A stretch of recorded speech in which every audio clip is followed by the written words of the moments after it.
Bonjour à toutes et tous, on est en direct sur Brut en ce dimanche en fin de journée avec Aurélien Barraud qui est astrophysicien au CNRS et qui est aussi enseignant sur Grenoble. Bonjour à vous. Bonjour. Merci d'être avec nous. On va parler justement de tout ce qui est en lien avec le réchauffement climatique, cette fin du monde que vous évoquez avec ce livre qui est sorti ces derniers jours, Le plus grand défi de l'histoire de l'humanité. Ce livre qui est sorti, donc disponible un petit peu partout maintenant. Je rappelle pour ceux qui nous regardent que vous pouvez partager ce direct mais aussi poser vos questions. On va essayer d'en prendre dans les commentaires. Mais j'aimerais d'abord vous poser cette première question. J'ai lu attentivement votre livre. Vous parlez justement avec des propos assez alarmistes justement de cette fin du monde. Il y a un rapport même de l'ONU qui dit que si on fait rien d'ici 2 ans, ce serait une catastrophe même existentielle pour notre survie. Finalement, qu'est-ce qui vous a donné envie d'écrire ce livre? C'était quoi le message que vous voulez porter? En fait, j'ai beaucoup hésité à écrire ce livre. Je pense que ça va être un appel parmi beaucoup d'autres qui ne servira essentiellement à rien. Je dirais même que par sa simple existence, il contribue un peu à la pollution. Donc il a quelque chose d'intrinsèquement contre-productif. Néanmoins, je crois quand même que face à la catastrophe qui s'annonce, rien n'est pire que de ne rien faire.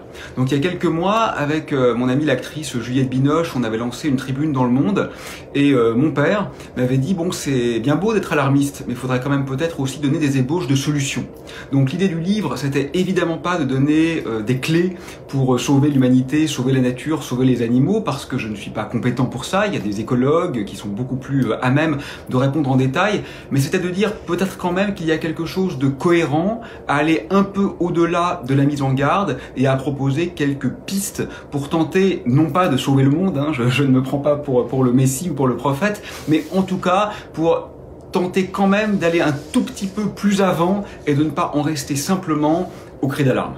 Alors, il y a beaucoup de chiffres que j'ai pu lire dans votre livre, notamment, qui va tous nous parler à ceux qui nous regardent. La pollution tue 3 fois plus que le sida.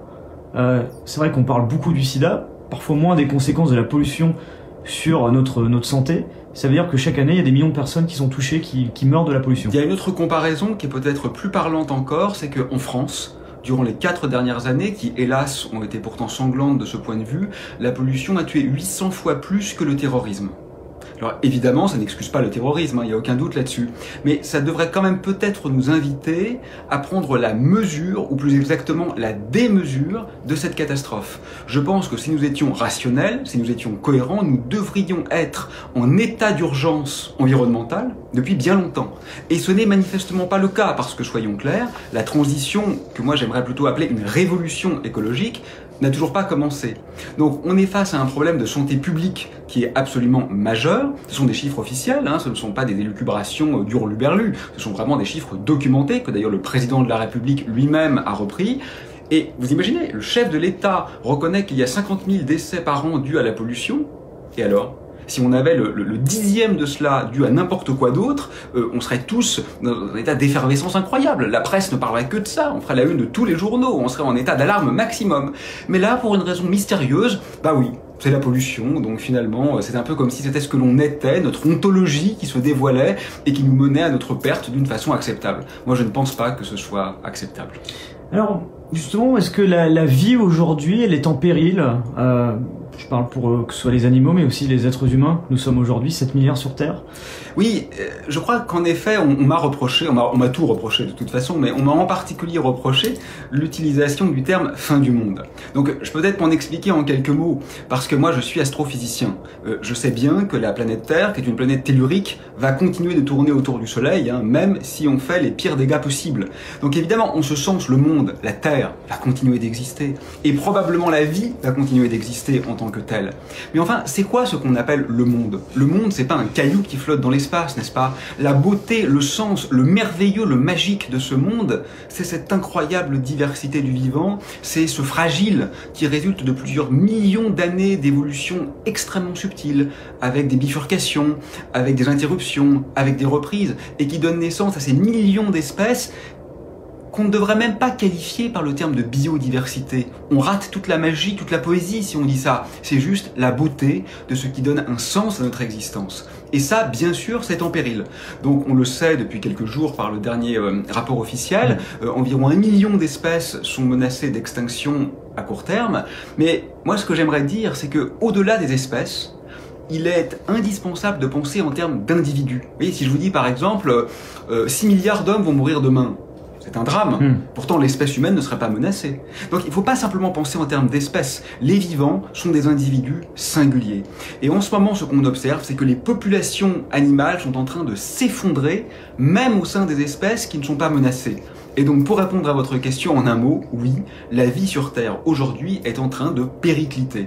Et là, je crois qu'on peut tous être d'accord pour convenir de ce qu'il s'agit vraisemblablement d'une des plus grandes catastrophes de l'histoire, parce que pour un vivant, la vie, ça peut quand même pas tout à fait être un détail. On parle du réchauffement climatique, mais aussi de l'espace pour les animaux sauvages. On sait que il y a 60% des animaux sauvages qui ont disparu sur ces dernières décennies. Ils n'ont plus d'espace pour vivre aujourd'hui. C'est ça aussi l'un des constats à côté de ce réchauffement climatique. Oui, je pense que c'est très important et vous avez raison d'en parler parce que on se focalise sur le réchauffement climatique. Alors déjà, on se focalise pas assez sur le réchauffement climatique. Quand on voit l'importance qu'on donne dans certains médias aux faits divers, j'aimerais qu'on en parle plus. Mais par rapport au grand problème qui est celui de notre avenir commun, le réchauffement climatique, ne l'oublions pas, n'est qu'un élément parmi d'autres. Et en effet, je crois qu'il est tout à fait essentiel qu'on parle des autres éléments catastrophiques parce que j'aimerais insister sur le fait que le constat que nous venons d'établir, à savoir le fait que dans les 40 dernières années, 60% des animaux sauvages ont disparu, c'est pas une crainte, hein. Là on n'est pas en train de parler de notre anxiété, on est en train de parler d'un bilan, c'est quelque chose qui a eu lieu. Eh bien dans cet état de fait, le réchauffement climatique n'a pratiquement joué aucun rôle. Ce que je suis en train de dire, c'est que quand bien même la température ne s'élèverait pas d'un seul degré, nous serions quand même dans une situation catastrophique. Et la raison de ça, la première raison de ça, c'est effectivement l'expansionnisme humain. Nous avons transformé la Terre en un vaste parking de supermarchés et les vivants non humains, avec lesquels nous sommes en symbiose, hein, évidemment, ils ont une valeur en tant que telle et ils ont une nécessité pour notre propre existence, eh bien ces vivants n'ont simplement plus de place pour vivre. En France, rien qu'en France, l'artificialisation des terres fait qu'on perd environ un département français tous les 10 ans. C'est monstrueux. À l'échelle mondiale, la superficie des villes augmente de 400 millions de mètres carrés par an, la taille des forêts diminue de 70 000 km² par an. On est en train d'envahir l'espace à un rythme et dans une démesure qui fait qu'effectivement, n'ayant plus de place, il meurt. Alors, il y a une citation qui est intéressante dans votre livre, vous parlez justement du comportement de l'homme, je vais vous citer, vous parlez du faste décomplexé, la richesse obscène, l'égocentrisme prédateur, la figure du mâle possédant fier de son insouciance, sont immensément ringards aujourd'hui. Il est temps de faire savoir le ridicule de ces postures et de valoriser une certaine humilité responsable. Ça veut dire qu'aujourd'hui, nos comportements, notre vision de la société, elle est incompatible justement avec ce qui est en train de se passer sur le climat. Ah, en fait, en y réfléchissant, souvent on dit qu'on a deux pôles, n'est-ce pas? Il y a les petits gestes individuels. Je pense que c'est très bien, il faut absolument le faire, mais c'est tout à fait évident que ça ne suffit pas. Et puis, à l'autre extrême, il y a l'action politique, c'est-à-dire les décideurs prennent des mesures que nous subissons. Et ça aussi, je pense qu'il faut le faire, mais il se trouve que ça ne suffit pas non plus. Et entre les deux, j'ai quand même l'impression qu'il y a un registre sur lequel on peut agir, et qui a une importance considérable, c'est le registre symbolique. Moi, j'aime à dire que nous sommes homo symbolicus, c'est-à-dire que nous sommes des êtres de symboles. Une très grande partie, je crois, hein, de nos actions sont en réalité commandées, dirigées, induites par le regard qu'elles déclenchent dans l'autre qui nous observe, qui nous admire, ou au contraire, qui nous réprouve. Et jusqu'à maintenant, le fait est que les comportements très prédateurs envers la nature, envers les animaux et envers nos semblables ont été plutôt valorisés. Voilà, quelqu'un, pour le dire de façon caricaturale, qui se comporte vraiment comme un mâle dominant, quoi. Il y a quand même un peu une figure patriarcale aussi dans tout ça, est plutôt positivement connoté. Les choses sont en train de changer. Et je pense que ce changement va nous aider parce qu'en effet, il y a un certain ascétisme, c'est-à-dire un respect plus qu'une prédation, c'est-à-dire une osmose plus qu'une domination qui pourrait prévaloir et qui changerait les comportements. Parce que dès lors que posséder une voiture de sport, un yacht ou rêver d'aller passer ses vacances à Saint-Barth sera considéré comme ringard, et je crois qu'il faut le faire, plus personne n'aura envie de le faire. Et donc on n'aura même pas besoin de passer par la loi. Et ça, je crois qu'on a tout à y gagner. D'abord parce que les gens qui ont moins d'argent pourront à nouveau disposer d'une plus grande dignité, ce qui me semble évidemment souhaitable. Et puis ensuite, bien sûr, parce que ça aura des effets très bénéfiques sur l'environnement, sur la nature, sur le climat, sur la biodiversité, sur tout ce qui nous importe. Alors justement, il y a cette question qui se pose, c'est est-ce qu'on peut réussir à concilier écologie et capitalisme? Je ne sais pas. Moi, quand je m'intéresse à cette question de l'écologie, je remarque que le principal reproche qu'on me fait souvent, c'est de dire oui mais attention, vous n'avez pas clairement identifié les causes, et tant que vous ne vous attaquez pas aux causes, il peut rien se passer. Le problème c'est que personne n'est d'accord pour les causes. Certains y voient le capitalisme, d'autres y voient le néolibéralisme, ce qui n'est pas exactement la même chose, d'autres y voient, pour des raisons étranges mais que je pourrais expliquer, la religion, etc. Donc chacun a son analyse sur l'origine du problème, et chacun croit que tant qu'on n'aura pas traité cette origine, alors rien n'aura de sens. L'ennui, c'est qu'on ne s'accordera jamais sur l'origine. Donc moi, je crois qu'il faut commencer par traiter le problème en lui-même, et on verra bien dans une sorte d'inversion de sens quel est le système qui permet de le faire. Si vous me demandez mon avis personnel, je crois en effet que le capitalisme débridé, je crois que cette religion de la croissance qui est totalement irrationnelle, autant du point de vue éthique que du point de vue scientifique, que du point de vue écologique, etc., ne peut pas être conciliable avec un respect du vivant et un avenir durable. Voilà, on le sait, hein, une croissance exponentielle dans un monde fini n'est pas éternellement possible. Et là, je crois quand même qu'il faut que le sérieux change de camp. Ce ne sont pas les apôtres de la croissance, les gens sérieux, même s'ils sont bien habillés en costume cravate. Ce ne sont pas eux. Ce sont les écologistes, enfin, certains ne sont pas sérieux non plus d'ailleurs, mais ce sont les bons écologistes qui nous expliquent que la croissance, si vous voulez, il y a une remarque très simple qu'on peut faire. C'est que bien sûr ça a marché. C'est tout à fait vrai que ça a élevé le niveau de vie de beaucoup de gens, que ça a endigué la pauvreté, que ça a permis le développement de l'hygiène, dans la médecine. Tout cela est tout à fait correct. Mais maintenant ça s'inverse. Vous voyez, c'est un peu comme de manger. Quand vous êtes dans un état de famine, ou dans un état même normal d'ailleurs, c'est très bien de manger, même de bien manger. Mais quand vous êtes obèse, ça vous tue. Et actuellement on est entré en régime d'obésité. Et par conséquent, poursuivre la croissance, c'est intrinsèquement mortifère. Mais ça, c'est pas du tout du mysticisme. C'est l'analyse rationnelle la plus triviale, la plus évidente et la plus élémentaire. Ça veut dire quelque part que on parlait justement du capitalisme. Là, on parle de la croissance aussi chaque année, où chaque pays va avoir une croissance importante. Est-ce qu'il faut ne pas avoir le tabou de dire est-ce qu'on veut partir dans une forme de décroissance? Ça, vous avez raison, c'est incroyable. Moi, quand j'emploie le mot décroissance dans une émission de télé ou de radio, on m'interrompt. Décroissance? Vous voulez dire que vous êtes décroissant? Là, d'un seul coup, c'est comme si on passait du mauvais côté. Vous voyez, avant, on était l'astrophysicien écolo, un peu sympa, bienvenu. Puis là, d'un seul coup, on se dit, oh là là, mais peut-être qu'il est dangereux, en fait. Peut-être qu'il fait partie de la secte des décroissants. C'est complètement ubuesque. Je veux dire, bien sûr qu'il faut décroître. C'est une évidence. On est actuellement en train de consommer plusieurs fois les ressources de la Terre chaque année. Si on ne décroît pas, évidemment qu'on va à la catastrophe. Enfin, je veux dire, vous avez un bocal, vous le remplissez de billes. Quelqu'un vous dit, attention, au bout d'un moment, ça va déborder. Et quelqu'un d'autre vous dit, non, non, on peut continuer éternellement. Qui est sérieux à votre avis? Enfin, c'est une évidence. Mais ce que je voudrais souligner, c'est que le mot décroissance, il est mal choisi. Parce qu'il est tributaire des indicateurs de l'ancien monde. Moi, j'ai envie d'évaluer la croissance non pas sur le PIB, mais sur la capacité à s'entraider, sur l'amour, sur la beauté, sur le respect de la vie, sur le développement des espèces, sur la pérennité du système, sur la diminution des inégalités. De ce point de vue-là, on n'est pas du tout en croissance en ce moment. Et ce que je propose, enfin, moi j'ai pas de programme politique, hein, je vais pas entrer en politique, mais ce que nous proposons, c'est précisément de croître par rapport à ces nouveaux indicateurs que je crois être de meilleurs indicateurs. Alors vous êtes très nombreux à suivre le live, il y a beaucoup de questions dans les commentaires, d'ailleurs on vous salue toutes et tous, celles qui nous regardent et qui viennent de nous rejoindre. Je rappelle que vous pouvez partager ce direct en bas à gauche, poser vos questions dans les commentaires, et en réaction justement à vos propos et aux questions qu'on aborde actuellement, il y en a une qui revient régulièrement sur la natalité. C'est-à-dire qu'on parle justement de croissance, oui, etc. Il y en a qui disent, mais voilà, on était quelques milliards il y a encore 50 ans, 60 ans, on est 7 milliards aujourd'hui, il y a des perspectives qui nous voient à 9, 10 milliards dans très peu de temps. Est-ce qu'il ne faudrait pas baisser le nombre de natalité? Est-ce que c'est grave aujourd'hui de voir que le nombre d'êtres humains ne cesse de croître d'année en année? C'est un problème très compliqué. Moi je crois qu'il faut se garder de réponse à l'emporte-pièce sur cette question qui est très subtile et très piégeuse finalement. Évidemment, si on était très peu nombreux, on pourrait vraiment se comporter de façon totalement débridée, sans impacter massivement notre environnement. Mais est-ce que ça serait vraiment un très joli monde? Moi je crois pas. Le problème de la natalité, c'est que se reproduire, c'est quelque chose qui est au cœur du vivant. C'est un peu la raison d'être, ou en tous les cas un des moteurs fondamentaux de la vie. Donc moi je ne suis pas favorable à des mesures dictatoriales, autoritaires sur la natalité. Néanmoins, C'est vrai qu'on ne peut pas continuer de croître éternellement, on ne va pas croître éternellement, on sait que dans 30 ans à peu près ça va se stabiliser, on n'est pas du tout en croissance exponentielle, mais enfin quand même ça va se stabiliser à une valeur un peu haute.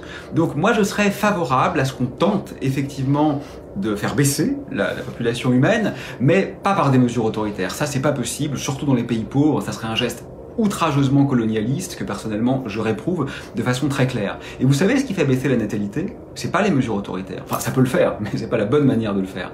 C'est essentiellement l'assurance chômage et l'assurance maladie. Parce que dans beaucoup de pays, les enfants, c'est une assurance sur l'avenir. Dès lors qu'il y a des protections sociales qui permettent de vivre plus sereinement, automatiquement la natalité baisse. Et donc là encore, vous voyez qu'on a tout à gagner.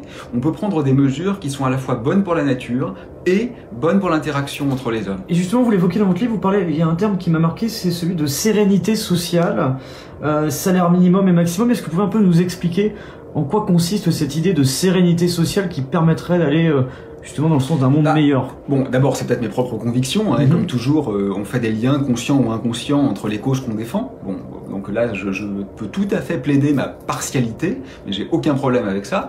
Mais plus fondamentalement, soyons clairs. Il faut décroître en termes de PIB, en termes d'exploitation des ressources. Ça, j'en suis absolument convaincu, c'est rationnel, n'importe qui réfléchissant un peu sur la question parviendra à cette conclusion. Mais en même temps, il y a beaucoup de pauvreté dans le monde, et même en France. Il y a des gens qui dorment dans la rue. Donc comment fait-on pour concilier cette nécessité de décroissance matérielle avec évidemment la problématique de ce qu'on ne veut pas baisser le niveau de vie de ceux qui n'ont déjà presque rien, on veut même le monter au contraire. Pour moi, la solution, elle est simple, c'est le partage. C'est un peu de mise en commun. Autrement dit, la révolution écologique, qui est nécessaire. On ne s'en sortira pas avec une évolution douce, que ce soit clair. La révolution écologique qui est nécessaire, elle va contre notre confort de façon globale. Il va falloir faire des efforts. Mais moi, je crois que ces efforts, ils ne doivent pas être portés par ceux qui n'ont déjà presque rien. Ça serait indécent. Et en plus, ça ne se fera pas d'ailleurs. Donc la seule façon peut-être de réenchanter un peu les choses et d'y parvenir en fait. C'est-à-dire profitons de la contrainte écologique pour en plus mettre en place une évolution sociale qui soit sereine et qui soit un peu raisonnable. Enfin aujourd'hui on a vu qu'il y a quelques dizaines de personnes qui possèdent autant que la moitié de l'humanité qui peut décemment reconnaître que cette situation est enviable. Profitons-en pour non pas faire une révolution bolchevique, c'est pas ce dont il est question. Il est simplement question d'un peu de raison, de décence et finalement d'amour, quoi. Voilà, n'ayons pas peur du mot. Je parle on évoquait justement cette sérénité sociale, ce côté social en ce moment. On le voit dans le pays, il y a deux mouvements. On a les jeunes qui marchent pour le climat, on a aussi le mouvement des gilets jaunes qui est né justement de cette idée de taxer les carburants. Finalement, comment on arrive à concilier fin du monde et fin du mois, transition écologique, sans que cela n'ait aussi une incidence énorme sur le portefeuille des plus modestes ou des classes moyennes? Oui, mais c'est vraiment un problème, soyons bien clairs. Moi, je suis pas candidat aux élections européennes, donc je rappelle, vous êtes astrophysicien, je rappelle pour ceux qui nous regardent. Voilà, donc moi, j'ai pas un programme clé en main. Si on est lucide, il n'y a pas de solution simple, il n'y a peut-être même pas de solution du tout. Il faut juste oser le reconnaître, il faut surtout pas qu'on ait l'impression qu'on est sur la bonne voie. Peut-être je le rappelle en passant, les émissions de CO2 mondiales ne font que augmenter, les espaces de vie diminuent, enfin tous les indicateurs, le transport aérien explose, la consommation de viande en France a repris à la hausse, enfin tous les indicateurs sont mauvais. Donc n'ayons surtout pas l'impression qu'on est dans la bonne direction, qu'il faut juste faire un petit effort de plus. Non, on n'a pas commencé à aller dans la bonne direction. Ce qu'il faudrait faire avec une révolution, cette révolution ira contre notre confort, contre notre pouvoir d'achat. Bon, qu'est-ce qu'on fait avec ça? Moi, je pense que l'analyse rationnelle, c'est que donc elle n'aura pas lieu, cette révolution. Parce qu'en effet, on n'a jamais vu un peuple se révolter contre son intérêt à court terme. Ça ne s'est jamais produit. Et c'est ce qu'il faudrait faire. Donc je pense, factuellement, que ça ne va pas avoir lieu. Et qu'on va aller tout droit vers la pire version du désastre. Si on voulait que ça ait lieu quand même, qu'est-ce qu'il faudrait faire? Il faudrait qu'on soit un peu raisonnable. C'est-à-dire qu'en effet, il faudrait que les plus aisés prennent sur eux les évolutions drastiques qui sont nécessaires. Parce que si on se contente d'augmenter les taxes sur le carburant, ça veut dire quoi? Ça veut dire que les riches continueront à utiliser leur voiture exactement de la même manière et que les pauvres, eux, ne pourront plus le faire. Ça, c'est évidemment pas acceptable. Donc, on n'a pas d'autre moyen d'espérer que de tenter de faire l'évolution sociale en même temps que la révolution écologique. Mais je ne vois aucun indicateur aujourd'hui qui nous laisse espérer que ça va avoir lieu. On parle justement, j'ai couvert il y a quelques semaines cette action de la République des pollueurs à la Défense, où il y a plusieurs sociétés qui ont été ciblées. notamment Total, la Société Générale, c'est de se dire que finalement, on parlait justement de cette idée de pouvoir d'achat entre les plus pauvres, les classes moyennes et ceux qui ont justement ces grosses entreprises, c'est vers eux qu'il faudrait se diriger faudrait les taxer plus, faudrait créer une taxe spéciale, sanctionner les mauvais comportements plus. Alors, que c'est... Ça, j'en suis absolument convaincu. Là, il y a un levier politique qui est indispensable. Hein. La politique fiscale, c'est ce qu'on a de plus facile, hein, finalement. Au niveau politique, le moyen d'action le plus efficace, le plus rapide, le plus facile, c'est la politique fiscale. Donc, évidemment, il faut le faire. Mais en même temps, il ne faut pas se dénouader pour autant, hein, parce que si les entreprises les plus prédatrices existent, c'est aussi parce qu'on achète leurs produits. Donc il faut être un peu subtil. On ne peut pas faire reposer toute la responsabilité sur l'individu parce qu'il y a un problème systémique. Ça, c'est essentiel. On ne peut pas simplement se dire on va sauver le monde avec des petits gestes sympathiques en achetant bio-équitable, et puis on sait en plus que beaucoup de gens n'ont pas les moyens de le faire. Donc on ne peut pas simplement dire c'est de la responsabilité individuelle. Mais on ne peut pas non plus simplement dire c'est un problème d'entreprise. Écoutez, les entreprises, c'est pas des entités biologiques autonomes, elles sont faites par des gens. Donc les entreprises, c'est nous. Les entreprises, elles vivent parce qu'on achète leurs produits, et bien sûr, elles reproduisent nos attentes.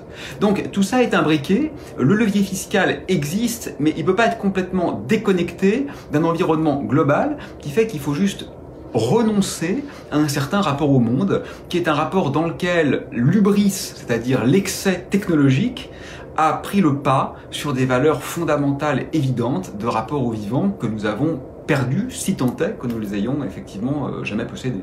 Alors on parlait des petits gestes au quotidien que chacun peut faire à son échelle, mais justement j'ai lu, parce que vous avez listé dans votre livre, et ça rebondit peut-être un peu sur vos propos, vous évoquiez à un moment donné le fait de faire moins d'achats sur des sites aux pratiques peu responsables. Qu'est-ce que vous leur reprochez et qu'est-ce que chacun peut faire justement là-dessus ?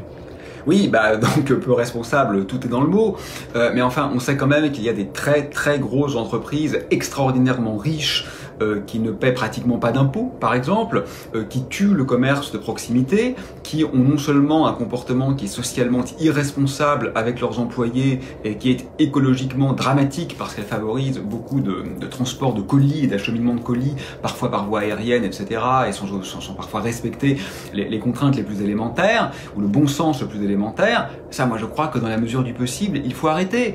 J'insiste sur le « dans la mesure du possible », parce qu'il y a toujours des contre-exemples. On va me rétorquer qu'un tel ou un tel habite à 50 km de la première librairie, que donc il n'a pas le choix. Mais oui, bien sûr, il y a toujours de bons contre-exemples. Mais enfin, je dirais que de façon tendancielle, on sait quand même ce qu'il faudra faire pour relocaliser un peu l'économie et pour effectivement faire les efforts, parce que ça demande des efforts. Il faut arrêter de se mentir, comme dirait mon ami Gansille, il faut arrêter de se mentir, d'accord ? On peut pas gagner sur tous les tableaux. L'idée qu'on va pouvoir continuer à avoir de plus en plus de smartphones hyper performants, d'ordinateurs partout, de gigantesques écrans LCD partout chez nous, et en même temps voir les insectes, les oiseaux, les baleines survivre, c'est faux. On peut pas gagner partout. Donc la question à se poser, c'est est-ce que dans 50 ans, on a envie que nos descendants aient la 17e génération de téléphones portables qui sera tellement rapide qu'on pourra télécharger tout Internet en 4 secondes ? Ou est-ce qu'on a envie que la vie existe encore autour de nous et que cette extraordinaire construction perdure un peu? Moi, je crois que quand on en sera à la 17G, on se dira que quand même les baleines, les vautours et les menthes religieuses, c'était peut-être un peu mieux. Et ça sera trop tard. Justement, ça me fait rebondir sur une question, celle des lois qui pourraient nous restreindre au quotidien. On sait que c'est pas évident, voilà, d'aller sur ce terrain-là, qui serait, on va dire, plutôt arrêter ces velléités individuelles, c'est ce que vous dites, qui sont incompatibles avec la vie commune. Comment, voilà, qu'est-ce qu'il faudrait limiter concrètement, quelles mesures concrètement il faudrait prendre aujourd'hui? Mesures contraignantes, donc du coup qui seraient peut-être impopulaires d'un côté, mais qui seraient pour vous, on va dire, urgentes. Bon, je sais pas, je laisse aux politiques de décider, mais enfin, par exemple, des gens qui ont les moyens, hein, ça concerne pas tout le monde, et qui vont passer toutes leurs vacances à l'autre bout du monde, aujourd'hui, c'est juste insensé. Le tourisme a un effet dramatique, par exemple, dans l'environnement. C'est un exemple parmi 1000 autres. Mais ce qui est important dans cette question, c'est de savoir s'il y a une dérive, s'il y a un risque. Vous savez, moi, j'ai beaucoup entendu parler de dictature verte, de stalinisme écologique, etc. Personne ne veut ça, hein, que ce soit bien clair. Mais moi, je pense que c'est indécent aujourd'hui d'oser parler de ça. Écoutez, imaginez un prisonnier de guerre qui est humilié, qui est maltraité, qui est torturé. On essaye de lui donner quelques droits. Est-ce qu'on est en train d'en faire un dictateur? Enfin, soyons sérieux, c'est ça aujourd'hui qui se passe. La nature aujourd'hui est humiliée. Elle est tellement maltraitée qu'elle est en train de mourir. On essaye de lui donner quelques droits. On n'est pas en train d'en faire une dictature. On est en train d'essayer de sauver un corps mourant. Sauf que ce corps, ce sont des milliards d'individus et des millions d'espèces. Je pense que ça n'aurait rien de scandaleux. Voilà. Nous sommes en ce moment protégés, et heureusement, par beaucoup de lois. Enfin, il faut pas faire comme si, là, aujourd'hui, on était dans la liberté totale. Heureusement que non. Si vous m'agacez là tout de suite, j'ai pas le droit de vous frapper. Et réciproquement. Et tant mieux. La loi nous protège. Elle nous met quand même à l'abri d'un certain nombre de prédations, de folies, de comportements agressifs. Pourquoi a-t-on le droit de détruire la vie alors qu'on n'a pas le droit, par exemple, de porter atteinte à une entreprise? On n'a pas le droit de casser la vitrine d'un vendeur de plats tout près, prédateur. Tant mieux, je ne dis pas qu'il faut avoir le droit de le faire, c'est interdit. Donc la loi protège des entreprises prédatrices, mais la loi ne protège pas la vie sur Terre. Moi je pense que l'infime perte de liberté qui en résulterait peut-être, puisqu'on n'aurait plus le droit de faire certaines choses, in fine, jouerait dans le sens de la liberté. Parce que si on fait rien, dans 30 ans, on ne pourra plus sortir de chez nous avec des canicules à 55 degrés. Ça, c'est une perte de liberté fondamentale. On ne pourra plus sortir de chez nous. Vous savez que le corps humain, lorsque la température est supérieure à la température interne, quand on est au-delà de 37 degrés, fonctionne très mal. Et on sait maintenant qu'on aura des épisodes caniculaires longs. Est-ce que vous croyez quand même pas qu'une petite privation de liberté qui nous empêcherait d'avoir des comportements ultra prédateurs et ultra égoïstes, puisqu'ils emmènent tout le monde, tous les vivants, toute l'humanité dans cette chute, que endiguer ces comportements-là serait une perte de liberté beaucoup moins grande que la perte de liberté qui va survenir avec finalement la mort. Pas la mort de tout le monde, pas la mort de toute la vie, soyons sérieux, mais enfin le spectre de la mort qui est déjà en train d'impacter aujourd'hui la vie sur Terre. Vraiment j'insiste, parce que je me rends compte que beaucoup de gens pensent encore que c'est la crainte d'un futur improbable. J'insiste, c'est un bilan. On a perdu 60% des animaux sauvages en 40 ans. C'est fait. Ça a lieu. C'est pas simplement une peur. Et sur la perspective justement des prochaines années, des prochaines décennies aujourd'hui, est-ce qu'il y a des choses qu'on peut d'ores et déjà annoncer si rien ne change ? Ah oui, bah alors si rien ne change, par exemple, on parle de plus 1,5 degré, c'est pas du tout le cas. Si rien ne change, on est plutôt à plus 5 degrés en ce moment. L'incidence, c'est quoi, plus 5 degrés? C'est incalculable. C'est incalculable parce que le système planétaire, alors là je reprends quelques secondes ma casquette de physicien, est soumis à des rétroactions positives. Des rétroactions positives, ça veut dire qu'il y a des effets d'emballement. Ça veut dire qu'il y a des paliers. Quand on passe certains paliers, au lieu que le système relaxe, c'est-à-dire retourne spontanément vers un état d'équilibre, en fait, il s'emballe et il continue de diverger vers un état hors équilibre. On est en train de passer ces paliers. Avec des dérèglements de ce niveau, avec le permafrost par exemple qui va fondre, qui va libérer du méthane, qui est un gaz à effet de serre beaucoup plus dangereux, beaucoup plus efficace que le dioxyde de carbone, on va avoir des effets d'emballement qui sont tels que tout ce qu'on peut dire, c'est que ça sera pire que ce qu'on peut prévoir à l'heure actuelle. Donc c'est effectivement terrifiant. Alors vous évoquez... Enfin, vous savez que quand je dis que c'est terrifiant, certains me reprochent de déprimer la jeunesse. C'est quand même extraordinaire. Comme si dire la vérité vous faisait porter le chapeau de la culpabilité. Et en plus, la jeunesse, je crois que ce qui la terrifie, c'est pas qu'on lui dise la vérité, c'est qu'elle voit l'inaction des responsables. Alors l'incidence aussi, vous donniez justement quelques pistes ou même des évolutions qu'il y aura dans les prochaines années sur le climat. Mais l'incidence pour les êtres humains, on parle beaucoup justement des lieux qui sont habités maintenant et qui seraient inhabitables, d'une migration importante. Est-ce qu'on a des chiffres de personnes qui pourraient être amenées à migrer, des conséquences que ça pourrait avoir sur notre monde, sur notre planète? Donc effectivement, bon, l'ONU, qui est quand même une instance un peu respectable, tente de chiffrer ces déplacements de population. C'est très difficile de le faire avec une précision, donc les marges d'erreur sont très grandes, mais on peut évaluer dans 30 ans des migrations de l'ordre de 100 millions à 1 milliard de personnes. 30 ans, c'est bientôt. On ne parle plus de nos arrière-petits-enfants, ni même de nos petits-enfants, ni même de nos enfants. Dans 30 ans, si tout se passe bien, vous et moi, on sera encore vivants.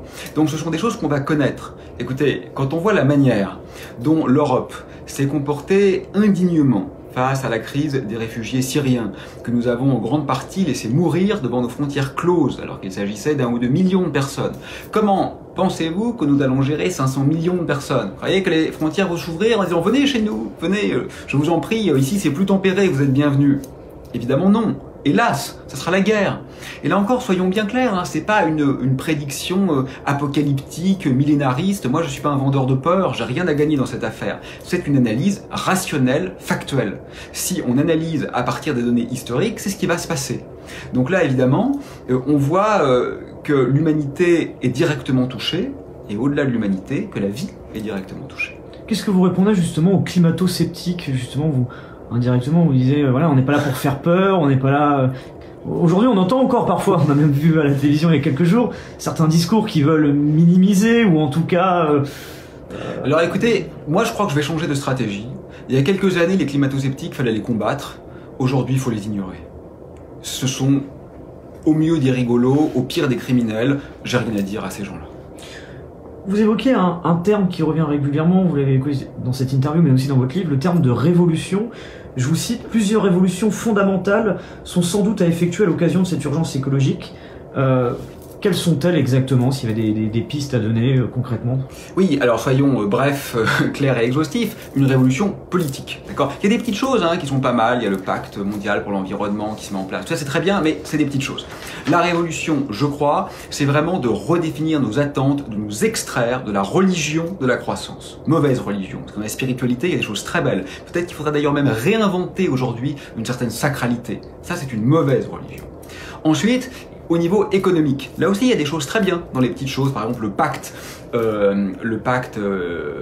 climat, environnement-climat, je ne me souviens plus le nom exact, le truc de la roue tu roues là, c'est très bien, mais c'est une petite chose. À plus long terme, il faut effectivement redéfinir une politique du partage et une extraction de cette fascination pour l'accumulation de la richesse et pour la fructification de l'excès.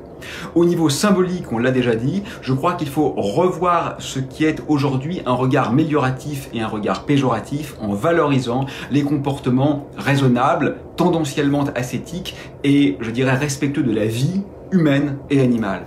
Au niveau philosophique, il faut nous extraire de cette binarité à la fois théologique et métaphysique qui fait que nous nous sommes crus extérieurs à la nature. Mais non, la nature, ce n'est pas une ressource. La nature, c'est nous. Nous sommes une partie d'elle. Ça, il faut vraiment recommencer à le comprendre. Et puis, je dirais qu'au niveau poétique, en quelque sorte, il faut réinventer un langage, parce que nous sommes toujours prisonniers des limites de nos concepts. Et je crois que tout est à réinventer aujourd'hui. Et ça, c'est vraiment la petite partie jubilatoire. Vous savez, nous sommes la génération qui va véritablement flinguer l'avenir, ou au contraire, celle qui va totalement redessiner les pourtours du réel. Ça, c'est presque un peu excitant. Et moi, je suis pas très optimiste quand même. Mais là, il y a quand même une lueur d'espoir. On peut tout repenser et ça peut être pour le meilleur.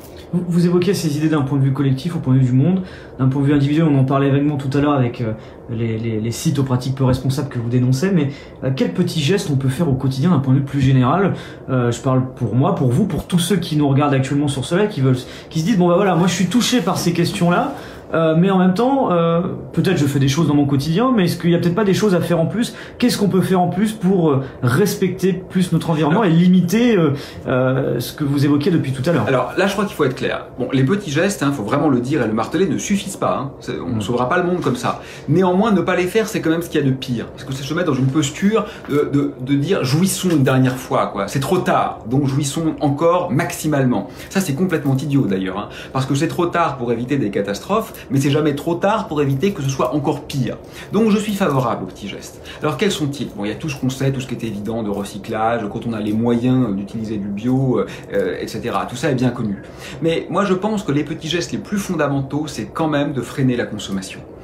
C'est-à-dire de réparer plus que de remplacer. Et là, je veux être bien clair, je suis pas un donneur de leçons. Moi-même, je possède un téléphone portable récent. Donc c'est très dur de résister à ça, parce que la tentation est énorme, et parce qu'on se laisse très vite convaincre que quand même, cet ordinateur dernière génération, si on en a les moyens, nous, on en fera un bon usage. Bon, ça, faut arrêter ça. Voilà, le petit geste le plus essentiel, c'est pas d'acheter équitable, c'est de ne pas acheter. C'est d'aller quand même tendanciellement vers l'ascétisme. Moi, je me suis séparé de ma voiture. J'ai une voiture de sport d'ailleurs, donc vraiment, j'ai vraiment pas de leçon à donner. Bon, maintenant, je suis pas passé à la voiture électrique. J'ai juste vendu ma voiture. Voilà, plus de voiture. Bon, on va me dire, certains ne peuvent pas le faire, très bien. Bah, ceux qui ne peuvent pas le faire ne le font pas. Mais quand on le peut, on essaye de ne pas le faire. Moi, je l'ai fait, d'aller à des conférences presque à l'autre bout du monde pour parler 20 minutes devant des spécialistes. Ça n'a plus de sens. Il faut absolument arrêter. Là encore, tout le monde n'est pas concerné, certains n'ont pas les moyens. Mais ceux qui n'ont pas de moyens sont pas les plus gros pollueurs, donc c'est pas à eux qu'il faut demander les plus gros efforts. Mais c'est quand même faire des enfants pour moi, c'est un droit auquel je ne veux pas toucher. Mais il faut quand même y réfléchir. C'est un droit, hein, ça, je ne veux pas revenir là-dessus. Mais il faut quand même y réfléchir. C'est pas un choix individuel. Ça engage tout le monde. Donc voilà quand même les choses sur lesquelles il faut commencer à penser. Si vous voulez, il faut sortir de l'idée que chacun fait ce qu'il veut. Oui, chacun fait ce qu'il veut, c'est beau la liberté, j'aime la liberté, on peut tous se prendre par la main et dire vive la liberté. Mais il faut comprendre que c'est comme ne pas vacciner ses enfants, si vous voulez.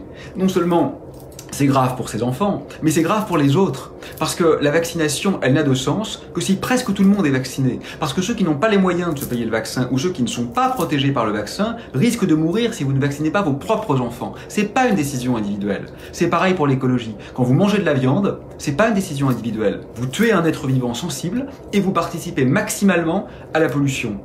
Donc ça engage aussi les autres. Faut qu'on commence un peu à réfléchir comme ça. Sur la consommation de la viande, je sais que vous évoquez cette idée de réduire la consommation de la viande. Est-ce qu'on peut expliquer pourquoi, quel impact ça pourrait avoir sur notre... Pour moi, c'est un peu une évidence, parce que je m'intéresse aussi depuis longtemps en parallèle, parce que c'est un peu une question disjointe, quoique pas entièrement, au problème d'éthique animale. C'est monstrueux, ce qu'on fait aujourd'hui. Vous savez quelle est la part en biomasse des mammifères qui sont libres? C'est 5% à peu près. 5% des mammifères sont libres aujourd'hui sur Terre. Le reste des mammifères, c'est de la viande en devenir. On a transformé la Terre en enfer pour les animaux. On tue chaque année 100 milliards d'animaux dans des conditions épouvantables dans les abattoirs et 1000 milliards de poissons. Vous savez comment ça meurt un poisson? Lors de la remontée des filets, la vessie natatoire explose, les yeux sont arrachés des orbites, l'estomac et l'œsophage ressortent par la bouche. On n'a pas envie de l'entendre, mais c'est la vérité. Quand on mange du poisson, c'est ça qu'on fait. Est-ce qu'on peut vraiment se dire mais tout ça c'est normal, tout va bien? On a quand même atteint un niveau de monstruosité systémique qui me pose problème. Donc renoncer à ça, non seulement c'est évidemment, me semble-t-il, souhaitable en termes d'éthique, parce qu'on occasionne des souffrances infinies à des êtres dont on sait qu'ils sont sensibles, c'est aussi signifiant en termes humains, indépendamment des animaux, parce qu'on pourrait nourrir beaucoup plus d'hommes directement avec les végétaux qu'avec les végétaux qu'on utilise pour nourrir les animaux qui nourriront les hommes. Donc évidemment, pour endiguer la faim dans le monde, faut aller vers un mode d'alimentation végétarien. Et puis à l'échelle individuelle, aujourd'hui les chiffres de l'OMS sont quand même assez clairs, le taux de mortalité baisse avec une bonne alimentation végétarienne. On a tout à y gagner, et je rappelle quand même que l'industrie de la viande pollue plus que celle des transports, donc c'est un impact drastique. Mais quand j'ai évoqué avec des amis la possibilité, un grand chercheur grenoblois, Laurent Bègue, a lancé l'initiative d'un jour sans viande par semaine, mais ça a été considéré comme impensable. On a reçu des tonnes d'invectives, d'insultes. Vous n'y pensez pas, c'est dictatorial. En plus, on voulait même pas l'imposer, on voulait le proposer. Un jour sans viande est impensable. On n'y arrivera pas. Cette question de Mariam Elka dans les commentaires, qu'on remercie comme tous ceux qui nous regardent actuellement et qu'on salue, qui nous dit, une question pour Monsieur Barrot, que pouvons-nous faire face à cette catastrophe, nous citoyens des pays appauvris, 10 pays du tiers-monde, parce qu'on a des gens qui nous regardent du monde entier et qu'on salue également. Qu'est-ce que vous pouvez répondre à Mariam? Vous pouvez nous inspirer. Moi je crois que l'Occident au sens large, a été tellement... n'est plus tellement colonialiste aujourd'hui en termes politiques, mais est resté tellement paternaliste à l'ère vis-à-vis de tous les autres pays. Moi, je crois que l'Afrique, par exemple, pas seulement, évidemment, mais je connais un peu mieux l'Afrique que l'Asie, par exemple, aujourd'hui devrait être une source d'inspiration. Vous avez d'autres ontologies, c'est-à-dire d'autres constructions du réel. Vous avez d'autres rapports à la nature. Vous avez d'autres conceptions de ce qu'est l'animalité, de ce qu'est l'humanité, de ce qu'est la féminité. Moi, je crois que votre rôle aujourd'hui, en fait, c'est de nous apprendre ce qu'il faut faire. C'est de vous que nous avons à apprendre parce que l'Occident riche a perdu son chemin. Parlons du poids des lobbies. Aujourd'hui, on le dénonce, on le voit régulièrement. C'est quelque part le cancer d'une réussite possible. C'est quoi pour vous, moi je connais pas bien ce milieu, donc j'ai pas grand chose à en dire, mais je pense qu'aujourd'hui vraiment ceux qui s'adonnent à ce type de lobbying pour que surtout rien ne change, n'ayons pas peur des mots, ce sont vraiment des criminels. La plus irrationnelle des postures actuelles, c'est le statu quo. Tenter de continuer sur la voie que nous empruntons aujourd'hui, c'est littéralement intenable. De toute façon, ça ne va pas durer, qu'on le veuille ou non, ça c'est certain, ça ne va pas durer. Mais ça peut s'arrêter de différentes manières. On peut faire preuve d'un peu de dignité, en ayant compris qu'on est face à une catastrophe majeure.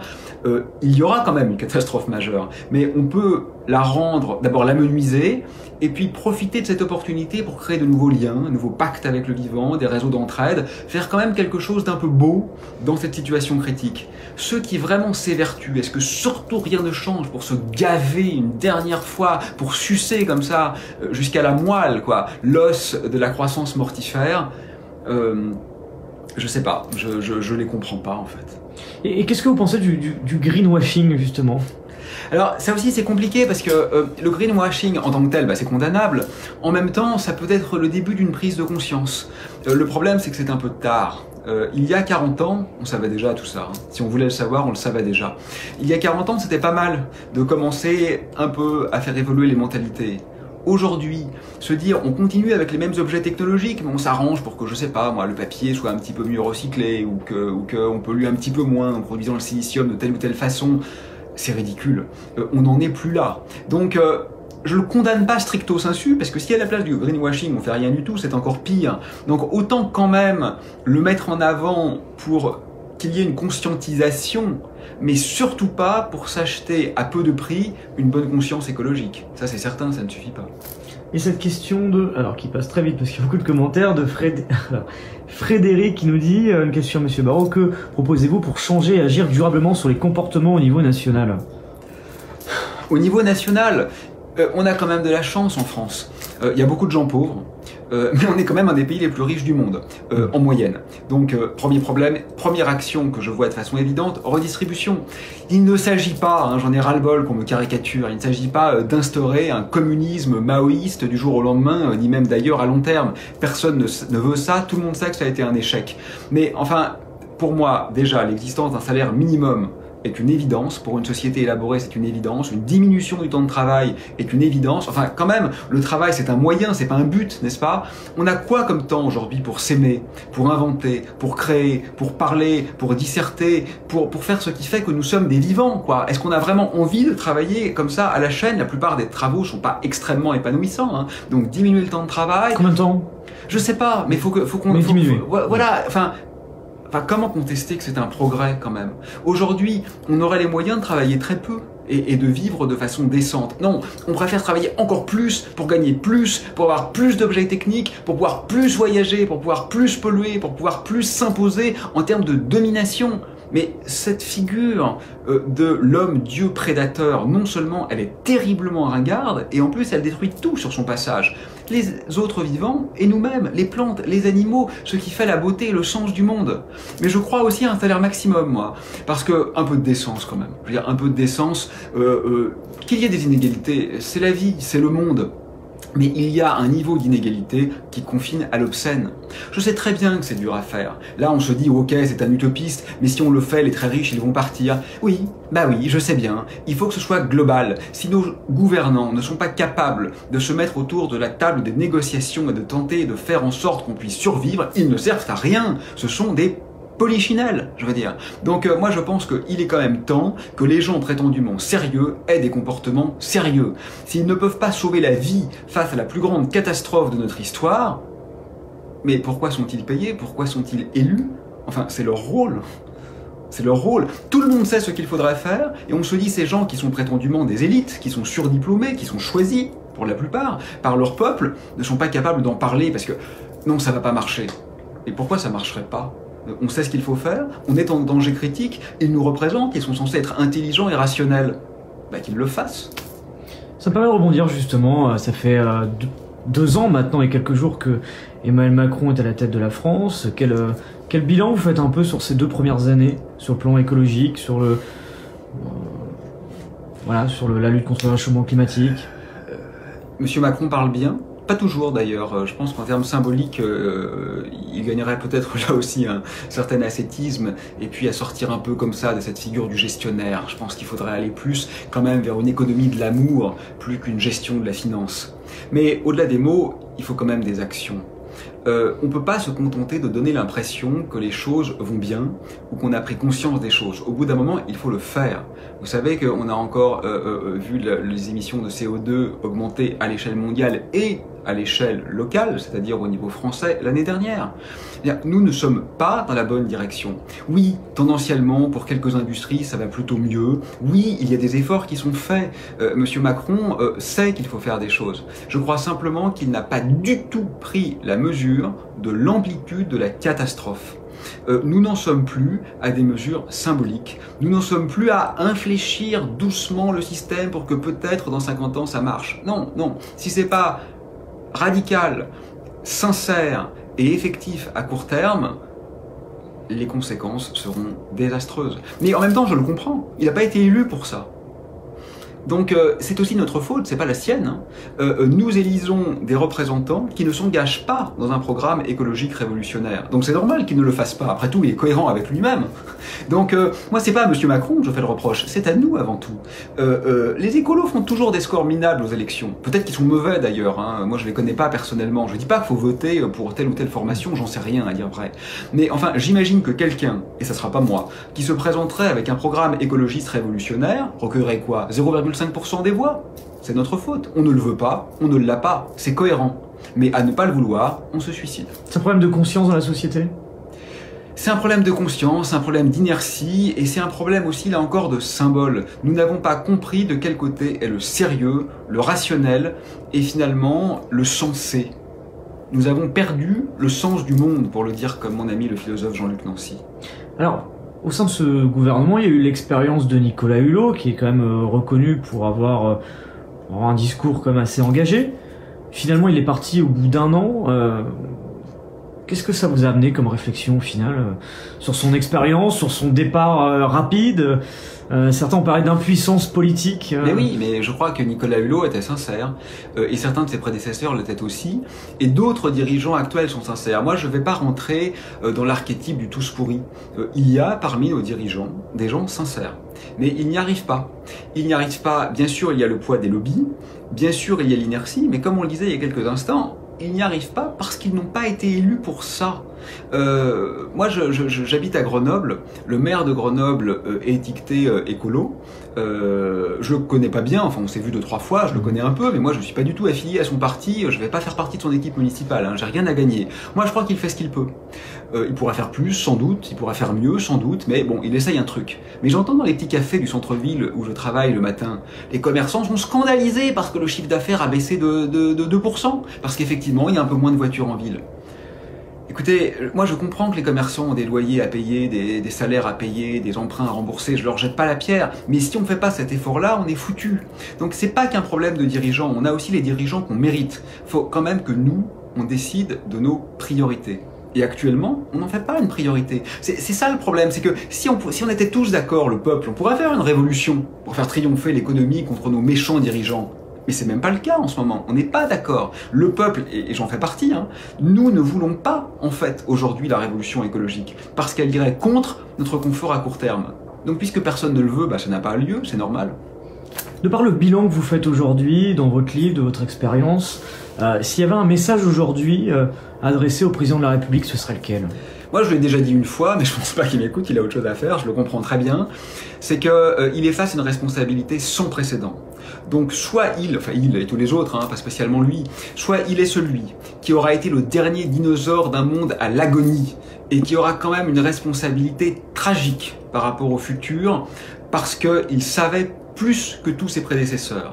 Soit il est le premier héros, il est enfin celui qui aura insufflé non pas le greenwashing, mais la révolution qui a une chance de nous ménager un futur au moins en partie vivable.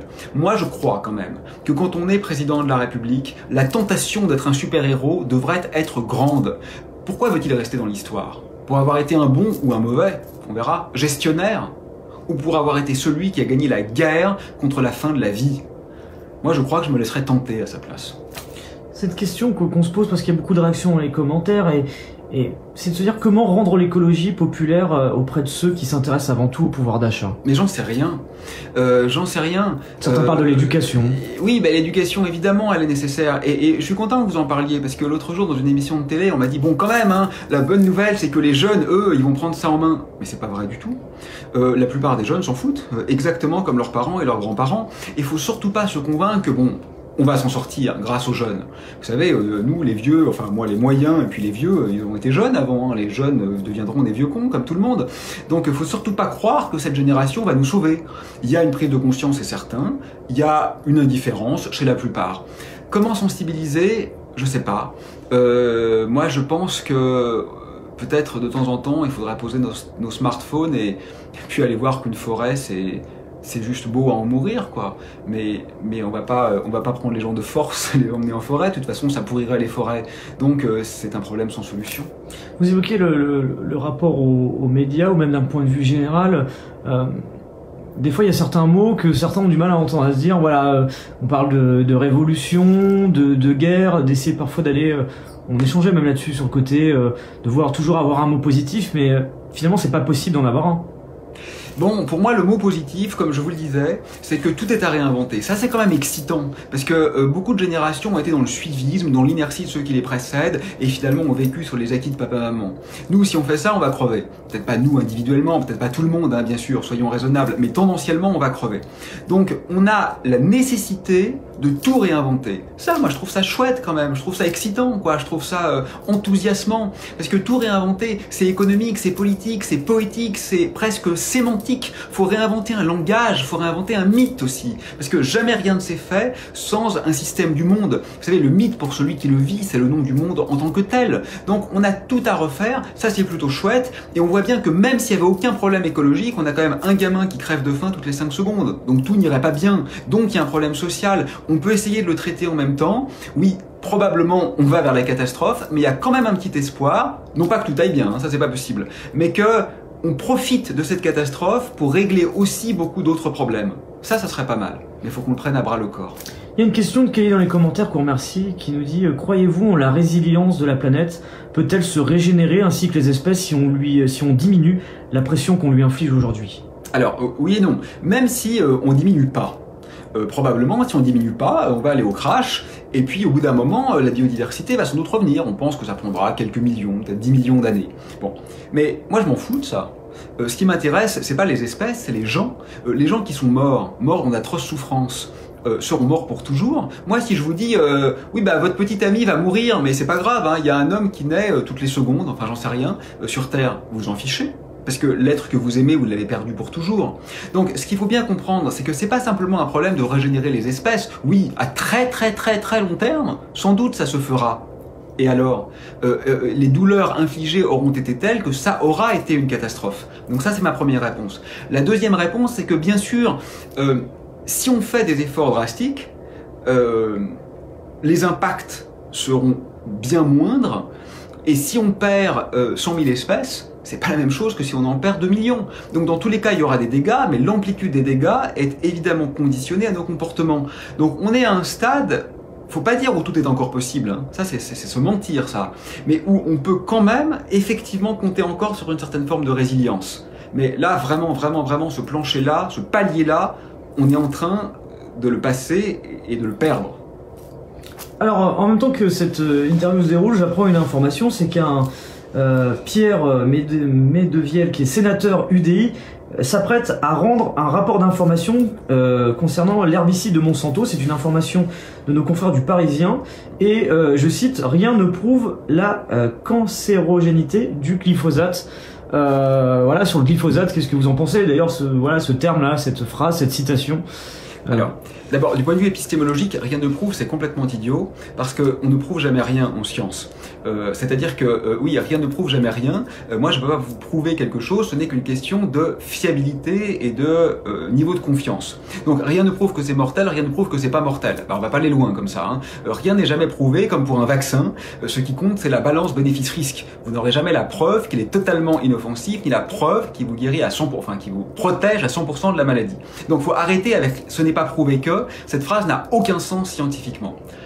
Au-delà de ça, ça c'était la remarque de philosophie des sciences.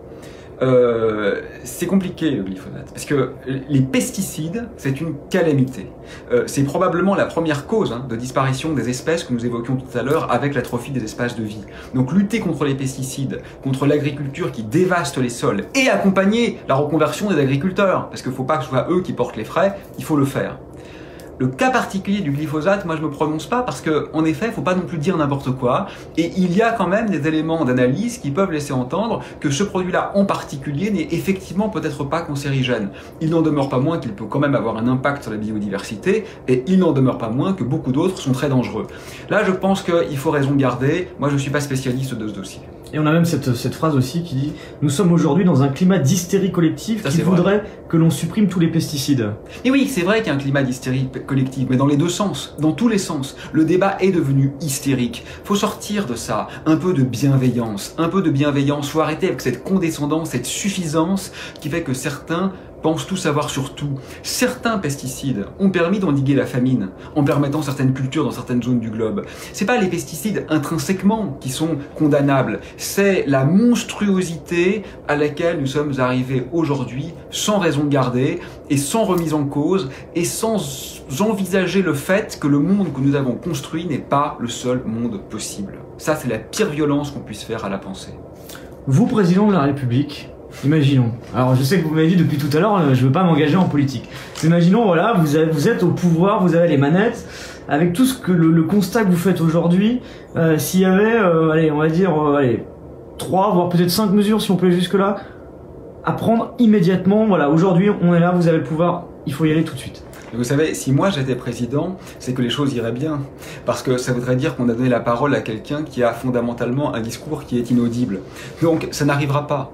Moi, président, je démissionnerai et j'écrirai de la poésie. Moi, écoutez, c'est très difficile de se mettre à la place de l'autre. La critique est aisée. Mais ce qui est fondamental, et c'est peut-être ça la seule chose que je répondrai à votre question, c'est d'aller vers l'expérimentation d'un ailleurs. Prenons l'exemple des ZAD. Je ne prends pas le cas particulier de Notre-Dame-des-Landes, je ne le connais pas bien. Donc je ne parle pas de ce que je ne connais pas, c'est une habitude de rigueur scientifique. Mais d'une façon générale, c'est très intéressant ce que font ces gens. Ils expérimentent un autre rapport au monde. Quand on leur dit vous défendez la forêt, ils répondent non, nous sommes la forêt qui se défend.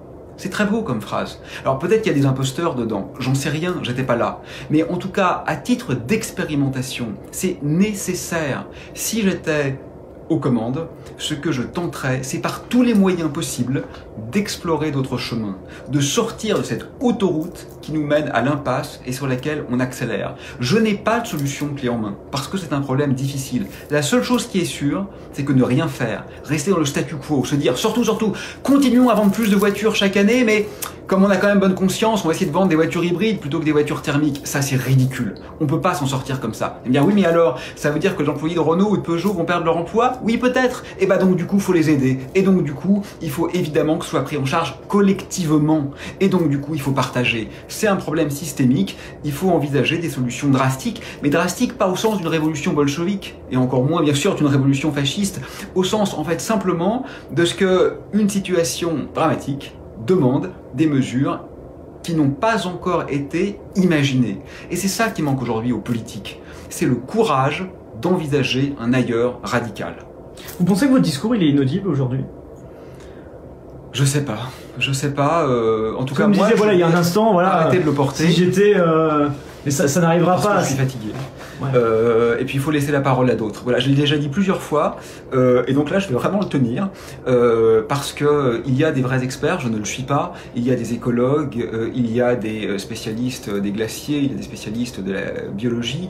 Je voudrais vraiment avoir simplement servi de passeur pour qu'on commence enfin à les écouter, parce qu'ils sont désespérés. Ils pensaient que lorsqu'ils auraient annoncé ce qu'ils savent, forcément les choses allaient changer. Vous savez, un peu comme quand on découvre un crime de guerre, quand on se dit bon, je vais le faire savoir au reste du monde, et forcément, ça va pas être toléré. Et là, on découvre un génocide, plus exactement un écocide, c'est-à-dire que la vie sur Terre est en train d'être tuée, rien ne se passe. Le sentiment qu'est le vôtre aujourd'hui, c'est lequel, par rapport à toute cette situation? Alors moi, je ne vais pas tomber dans l'optimisme qui est devenu un mantra, comme dit Gansille, c'est-à-dire où dès qu'on s'exprime, il faut dire bon, j'y crois, hein, ça va aller. Non, je n'y crois pas et ça ne va pas aller. Faut être très clair. Néanmoins, mon pari, mon souhait, mon petit zeste d'espoir, c'est que face à cette situation critique, on fasse preuve d'un peu de dignité. C'est-à-dire que plutôt que de... non pas de mourir, hein, voilà, on va pas tous mourir, je suis pas du tout dans ce catastrophisme ridicule, mais face quand même à des catastrophes à venir, Vous savez que dans quelques années, les plus gros mammifères sur Terre, ce sera des vaches. C'est un peu triste quand même.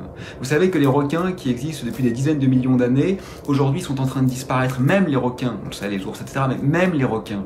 Donc ce qui se passe quand même est fondamentalement triste. Et face à ce désespoir, moi ce que j'espère, c'est que ça va quand même créer de nouveaux liens, et que plutôt que de s'entretuer, bah, on choisira de partager un peu d'amour, quoi. C'est la peur de la disparition de l'humanité à court terme, moyen terme, concrètement. Mais l'humanité, c'est une espèce parmi 7 millions. Bon, moi, je fais partie de cette espèce, j'y suis un peu attaché, évidemment. Donc, bien sûr, on est un peu attaché à nos semblables, parce que c'est avec eux qu'on a des relations d'amour, de haine, de connivence. Mais c'est plus que ça le problème. Quand bien même l'humanité irait bien, on ne peut pas détruire toute la vie sur Terre. C'est milliards de vivants non humains qui meurent, ça vaut pas rien quand même. C'est pas simplement une ressource, ce sont des êtres vivants qui sont ce monde. Et en plus, vous avez raison, l'humanité est menacée. Moi, je crois pas que l'humanité va disparaître. En termes rationnels, j'en sais rien. Hein. Mon analyse personnelle, c'est que l'humanité va pas disparaître. Mais franchement, avoir un petit nombre d'heureux élus super riches qui vivent dans un anthropocène dévasté, est-ce que c'est ça qu'on veut ? Et c'est de se dire que nos enfants ne verront pas le monde dans lequel on vit actuellement. Ah, ça c'est sûr. Ça c'est pas un pari, c'est une vérité. Non seulement nos enfants, mais même nous, la plupart des animaux extraordinaires qu'on voit aujourd'hui, je pense qu'on ne les verra plus quand on sera vieux. Ça c'est en train de se faire, mais même les espèces banales, hein, parce qu'on pourrait se dire, oh, après tout, s'il n'y a plus d'ours polaires, on s'en fout. D'abord, je crois pas ça, mais on peut le dire. Mais on voit que les hérissons sont en train de disparaître, les lapins de Garenne sont en train de disparaître. C'est-à-dire que les oiseaux sont en train de disparaître, les insectes sont en train de disparaître. Et ça, c'est une catastrophe globale. Donc, bon voilà, c'est en train d'avoir lieu. Et je veux pas finir sur un sourire. Moi, je garde quand même le secret espoir qu'on saura inventer de l'amour, qu'on saura faire face avec un peu de dignité à la catastrophe que nous avons nous-mêmes causée. Et je vais peut-être en rester là si vous voulez bien, parce qu'il va falloir que j'y aille. On a juste deux, trois petites minutes avant de conclure le live, c'est de se dire, vous parlez beaucoup de la psychologie humaine dans ce monde aujourd'hui. C'est important aujourd'hui que la psychologie, elle change, on change nos réflexes, nos comportements, notre vision, nos égos, de vouloir avoir ceci plutôt qu'autre chose, la dernière voiture plutôt qu'une ancienne. Moi, si je veux faire du bien à ma carrière de chercheur en astrophysique, j'ai intérêt effectivement d'aller à toutes les invitations que je reçois pour des conférences à l'autre bout du monde. Ben, je le fais plus. Je me pose pas en donneur de leçons, hein, que ce soit clair une fois de plus, je ne suis pas exemplaire à beaucoup de niveaux. Mais voilà, c'est un exemple parmi 1000 autres. Je crois qu'il faut arrêter avec ça, il faut le dire et il faut le faire. Pour conclure, peut-être un message à tous ceux qui nous regardent, beaucoup de jeunes qui sont là, qui se disent, bon, qu'est-ce que je peux retenir comme message aujourd'hui ? Écoutez, je crois en reprenant la phrase de Bernard Stiegler, un bon philosophe, Nicolas Hulot disait « Soyez disruptifs ». La disruption, c'est un beau concept, je le suis là-dessus. Moi, je vais le dire un peu différemment. Je vais dire, là, on est sur une courbe qui est mortifère, ce que Gilles Deleuze, un autre philosophe, appelait une ligne de mort. On est sur une ligne de mort. Et moi, je pense que ce qu'il faut mettre en œuvre, c'est pas une discontinuité, parce qu'on ne peut pas repartir à zéro, et on ne veut pas repartir à zéro. L'humanité a créé de très belles choses.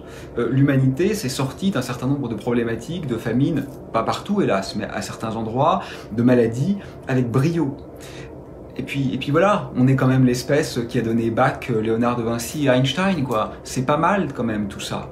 Donc moi je prône pas la discontinuité radicale, mais je prône une sorte de changement de pente tellement abrupte que nous ne l'avions pas même encore envisagé. Donc ce que je dirais aux jeunes, et aux moins jeunes d'ailleurs, c'est le pire, c'est la continuité de la voie dans laquelle nous nous trouvons.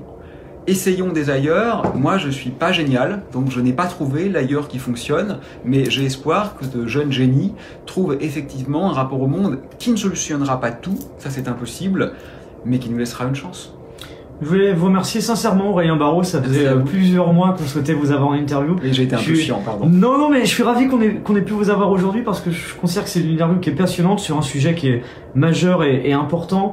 Et en tant que journaliste, c'est toujours intéressant d'avoir un éclairage profond avec un constat, prendre un peu de hauteur sur sur tous ces enjeux dont on parle beaucoup actuellement, mais parfois en surface. Là, on a pu le faire. Donc, je suis très content, ravi, parce que c'est aussi pour tous ceux qui nous regardent. Et en tant que journaliste, c'est toujours ce qu'on recherche, c'est d'avoir justement des témoignages qui puissent mettre en perspective, expliquer les choses. Et je pense que cette heure d'interview a permis de le faire. Je le montre moi-même à l'écran. C'est le livre qui est sorti. Voilà. Je vais peut-être le mettre de l'autre côté comme ça.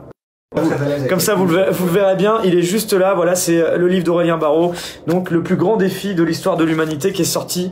Donc, je veux dire que Jean-Marc Gancy écrit un autre livre qui s'appelle Le plus des recommandations. Pour moi, c'est la suite du mien. En fait, je trouve qu'il y a plus loin. Je le recommande aussi. Et puis il y a Pablo Servigne et ses amis qui ont écrit Une autre fin du monde est possible.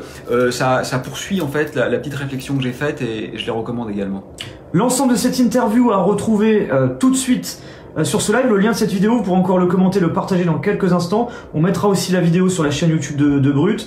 L'application Brut aussi à télécharger. Et puis pour tous ceux qui souhaiteraient aussi vous retrouver, la continuité, c'est que c'est pour ça aussi que vous devez nous laisser, c'est qu'à 20h vous serez sur le plateau sur France 5 de C'est Politique avec Karim Rissouli pour la deuxième partie donc de C'est Politique. Donc à partir de 20h. J'arrête. Voilà. Maintenant je veux retourner à mes recherches, écrire de la poésie. Parce que vous aussi vous préférez être discret médiatiquement peut-être aussi, parce que c'est vrai que certaines personnes se disent. Mais après au bout d'un moment ça devient un but en tant que tel, quoi, la parole publique. Et je suis fatigué. Et puis j'ai goûté à quelques effets pervers de ces choses-là. Donc voilà, laissons la parole à d'autres. Merci beaucoup Aurélien Barraud, merci à toutes et